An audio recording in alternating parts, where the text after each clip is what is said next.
end game is to get the guy on the ground, get your dagger out, and start stabbing between the plates of his armor. Like, that's how you kill a guy in full armor.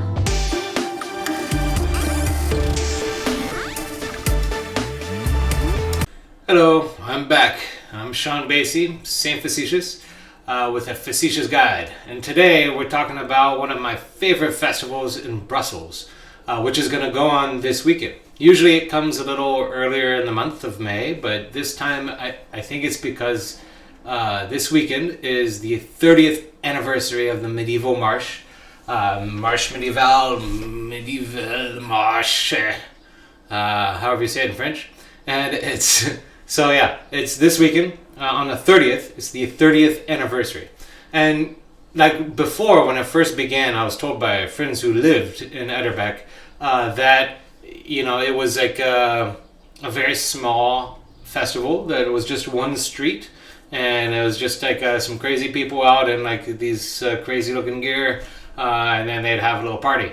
But now it's like a huge event in the Cinquantenaire Park, which the Cinquantenaire is like the central big city park of Brussels, where like all the biggest and best stuff happens. Like, that's where Belgian Independence Day is. That's where I mean, it's like not in the touristic zone, like the old town center. It's like right at the edge.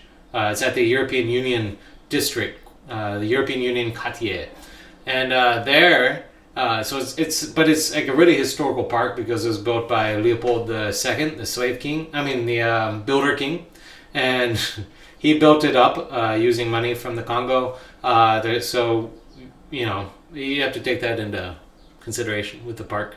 But it is a very monumental park. But they should talk more about the history. But if you do want to know more about the history, I've got down below a link to my tour guide, my audio guide down there. And it shows you pictures as well of what you're looking at, and you can listen to it. Or if you're there, it's by GPS guide. So it's pretty cool. Anyways, back to Cinquantenaire Park. I didn't mean to delve into the history of it so much. It is a 150-year-old park. But really what I wanted to talk about was the medieval Marche and the 30th anniversary. It's over on the side of the Fontaine des Bouteilles, which is the fountain of the bottle. Which I guess they call it that because people normally just like to sit around with bottles of wine and drink, which is quite nice. It's not bad. It was, especially with the view of the arches, the big arches, and just the greenery and the niceness in general. But this weekend you get all that, plus you get this little medieval market set up where they have like, you know, you can buy swords, you can buy shields, you can buy toy swords and toy shields.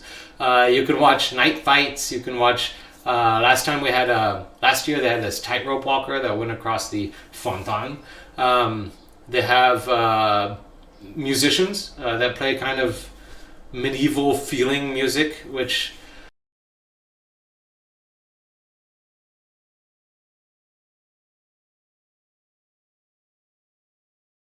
I like. I guess you'd call it neo-folk. Like, I like neo-folk, but it's not medieval, guys. Like, of course, like the Vikings theme song to the old Vikings show on Netflix, it certainly feels medieval with all those drones and cool looking people like from Heilung.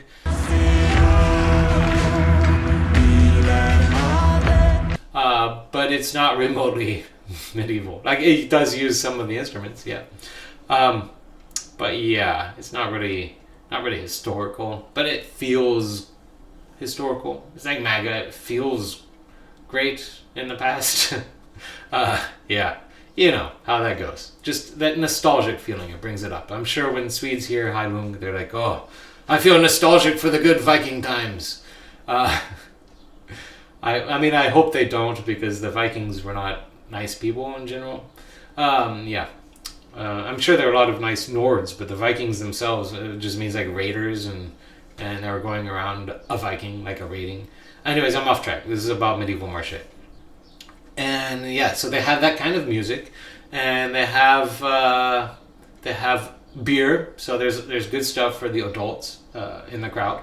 They have a really cool beer garden area with this beer stand. It's like 2 layers, and they even have like a table on top. It's pretty cool. I'll show a picture.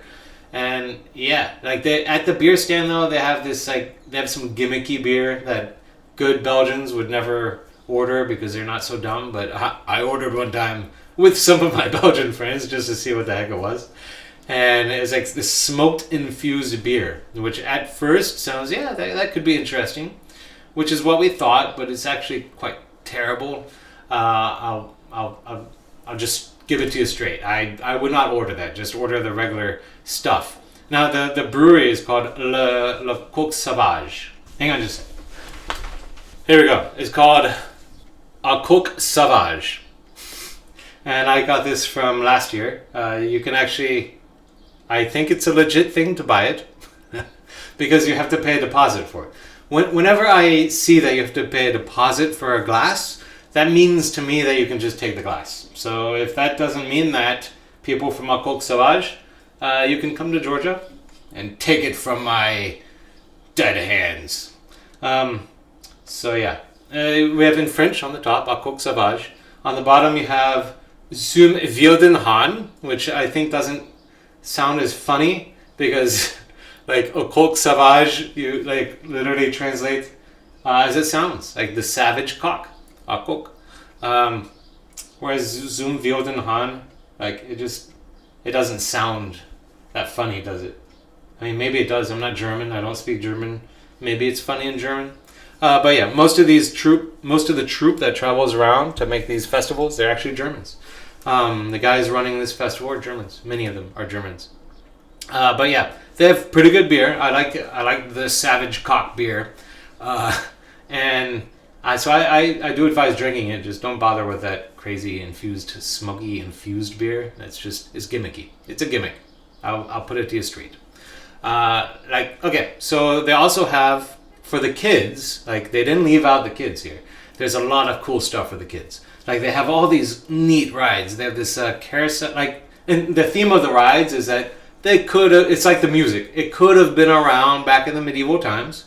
Just probably wasn't. Like they're all like powered by natural power. I guess I could say. Like they have a Ferris wheel where they just have handles all around it, and they got two guys and they spin in the Ferris wheel themselves, like quite manually. And the kids are just sitting in a basket and they spin around. And my kid loved it. Your kid will love it, I'm sure. They have this huge carousel that goes around, and like it's cool because it winds up. Like it's a wind-up carousel. It winds on these ropes, and it goes up and up as they carry it around, as they push it around. It winds up. Then they let go, and it unwinds and goes all the way to the bottom, spinning around. It's really neat. Like when you look at it, the ingenuity of creating these little simple amusement rides is really interesting and neat. Like I applaud whoever came up with these like power-free amusement rides. And it's gonna be great to have that kind of stuff in the after World War III, after the apocalypse and stuff, when we're all sitting around, the nuclear winter is falling, and the kids are still gonna have fun things to do even without electricity. So that's great, I think. Cheers to that. Some savage cock to that idea, right? All right.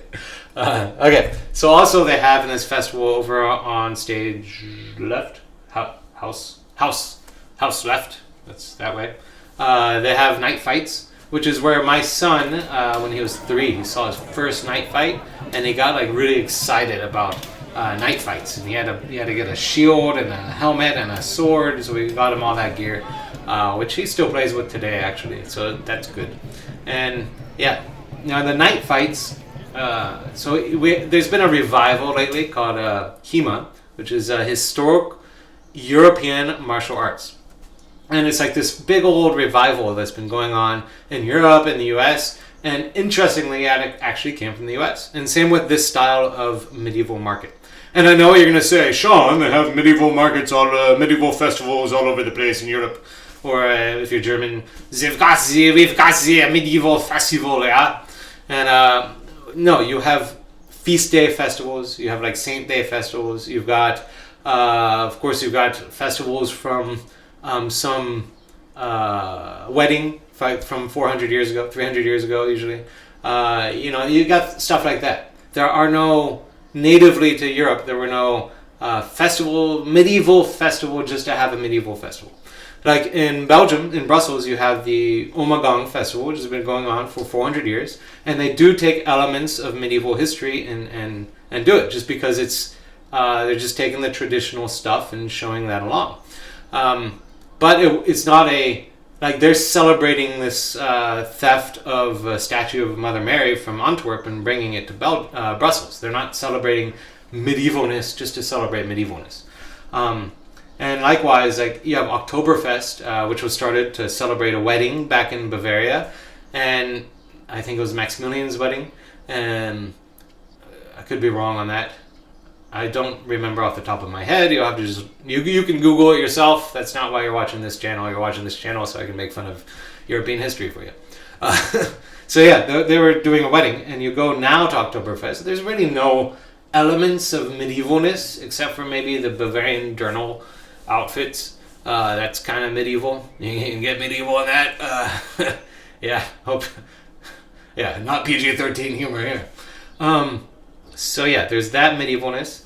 There's that historical element, obviously, but it's not really there's nothing medieval about Oktoberfest, really, except that the tradition was started in the medieval days and maybe some dresses or something was carried over. And that's the same with most medieval festivals around. And now there's all these Roman festivals that are going on now, Roman marches, as part of this reawakening of European history that's been going on. But there was kind of in the 1800s, they had their own thing going on. Like, they were departing. Actually, in the 1800s, they had a little revival of an interest of their history, but that was looking back in like a made-up history, and made-up morals, and it was like the Enlightenment. They made a lot of stuff up in the Enlightenment, though they did do some good things with science and categorizations. That's true. But into the 1900s, people were just living. They were discovering cars, like they were inventing cars. They were inventing all this other stuff. New stuff was going on. Like there wasn't so much a looking back until after World War I.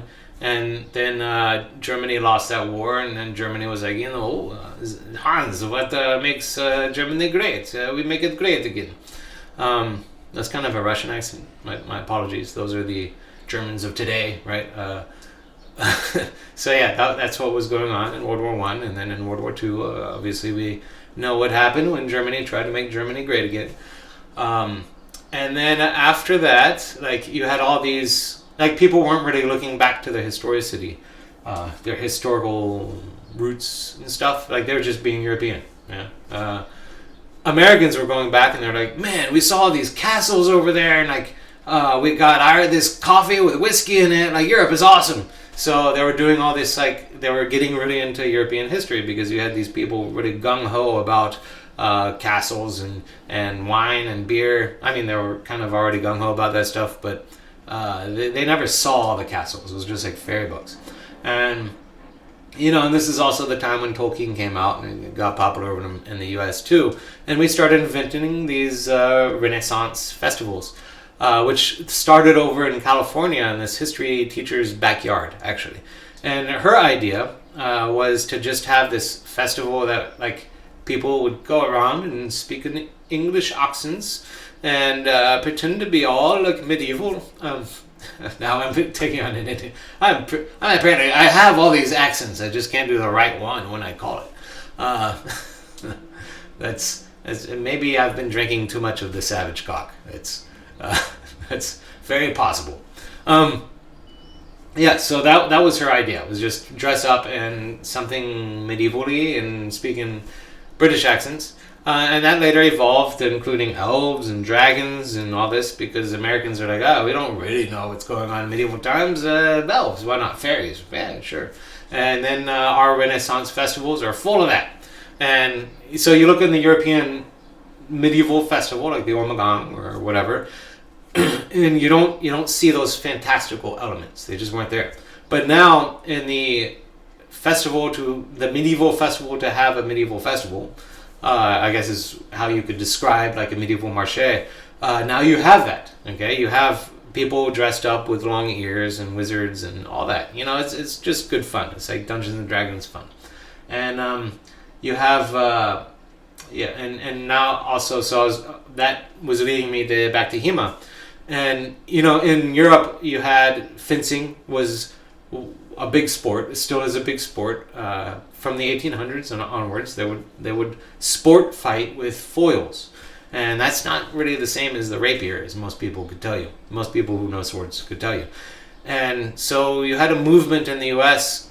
Just after World War II, like 60s and 70s. Just after, like of course, in the U.S. timeline, that's a huge gap, isn't it? You had this guy named John Clements, and he, I'm not really sure where he was from, but he did a lot of his big stuff was in the United States. He was American, and he was the first to really go back to these historical handbooks, and I've got one.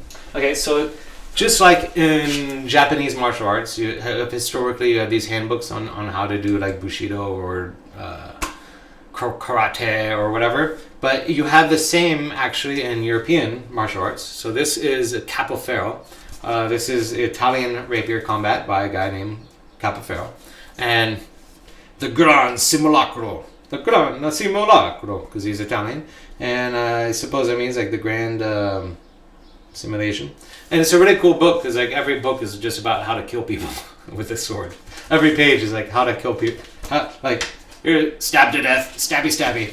Like this was a serious art, man. It wasn't foil fighting. Like another boom, stab right in the face.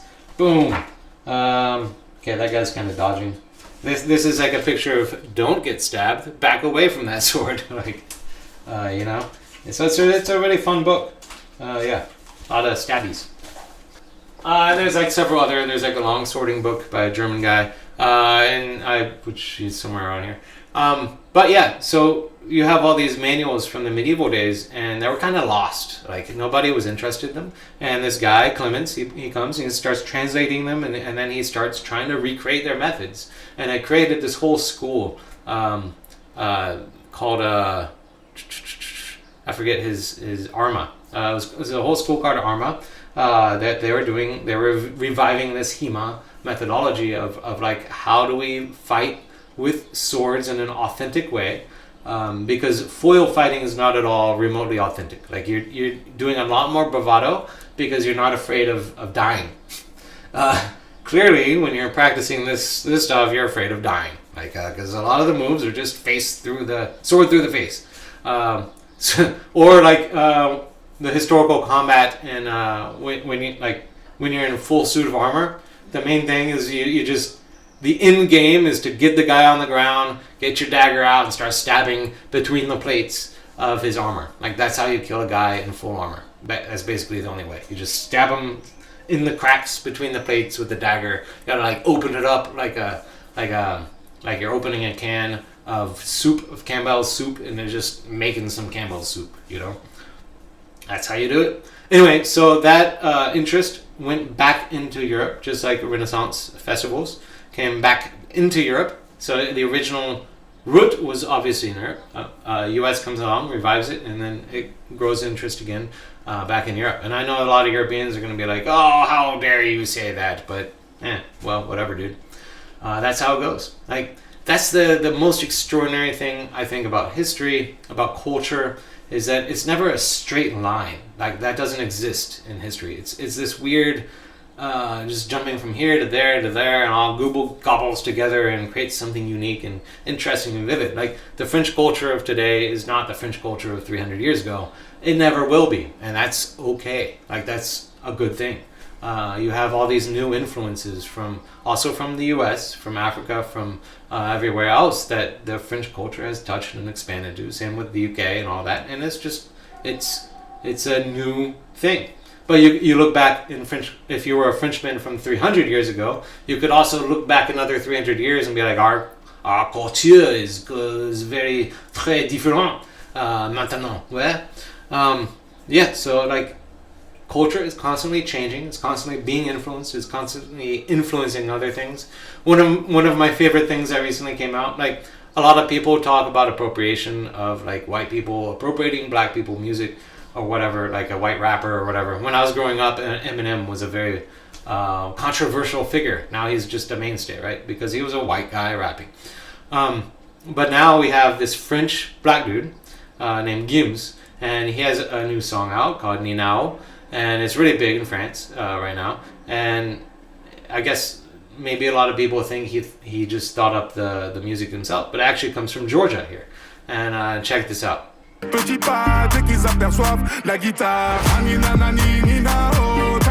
That's just a short clip from Gim. I'll put a link down below or on somewhere. But yeah, so it's actually from Georgian music, which is white people music. But Georgia never really colonized anybody. So unless you everybody colonized each other, sort of. If you go back in some stage or another, like Georgians took over Alania and Abkhazia, if you go back 5,000 years or whatever, but then they were living together. I mean, you can say the same about Native Americans or Africans, like there were local battles taking over, one group grows, one big. But now they're very much the colonized people by Russia, past a few years, and before that by the Turks and by Arabs and by Mongols and much bigger nations that we're rolling through. But anyway, so it depends on what level you're talking about, macro or micro level. But yeah, on the macro sphere, very much had nothing to do with Africans or none of it. So there's no idea of. I'm completely lost myself. I'm just babbling now. But Ni Nao is a really cool song by Gim, and it's influenced by a Georgian song called Gadagana.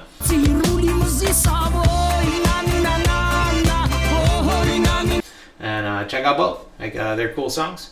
Yeah, and I think that's all really I have to share.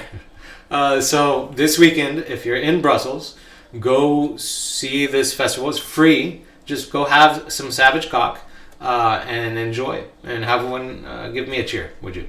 And also, if you want to explore more of the history around Saint-Quentin Park and the European Union quarters, EU Quartier, and the little history behind some of the buildings and the institutions, then take my tour. Also, I've linked down below.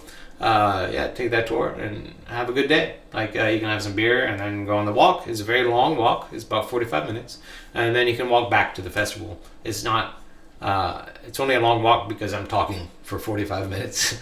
And then you can just walk straight back to the festival and enjoy it. Have a wonderful weekend in Brussels, whether you are vous êtes bruxellois, or maybe you're étranger, maybe you're like a foreigner just looking for something to do, or a tourist, and that's something really fun and great to do. Go get some beer, watch some night fights, and get your own Savage Cock mug. And let me advise you, bruxellois or bruxellard, whatever you want to call yourself, if you make a deposit, and all Europeans in general, if you make a deposit for a mug, people will take it. If you make it no deposit, less people will take it, because and then you only have the thief types. Then the moral code comes into our heads and be like, maybe we shouldn't take this glass, but leave it on the table, unfortunately, or bring it back over if you have a sign that says please bring it back over. But I've collected so many cups simply because there's a deposit. So there you go. If you want to keep your cups, maybe don't put deposits on it. Don't be whatever. And another thing, where am I? Yeah, another thing I saw, all the beer gardens in Brussels, they have these plastic cups. Okay, drinking beer out of plastic is not ideal because you get a little of that plasticky taste in the beer, which is kind of weird as it is. But it's developed this pseudo trade where now you get beggars types have decided, we can collect all these cups and get some money from it. And normally, because it's just a €1 deposit, so normally whatever. Unless you're gonna buy another beer, then there's really no reason not to give these guys some beers. But then what the beer gardens are doing now are just saying, no, we will not take more than 5 cup deposits at a time. But why not? It's the same amount of money, and this dude needs some money. That's an easy €20 for just doing cleaning service on behalf of the beer garden, and nobody's really losing money out of this or whatever. So why not? Because one dude came up to me one time when I was walking through the sink, and he was like, "Hey man, I've got all these cups, but I can't make the deposit. They won't give me the deposit money. So you take the cups and just give me the deposit money." obviously I was like, no, because I know that I can't get the deposit money too, and I'm not giving this dude €20 for a €20 I can't get back. That would basically just translate to I would have 20 cups, like, which if you're moving somewhere is great actually. Like if we were just moving in, but we weren't just moving in; we'd already been there for some time. Yeah. Anyway, so that's all. By the way, yeah. So check out the tour and have a very excellent weekend. Sunny, no rain, hopefully.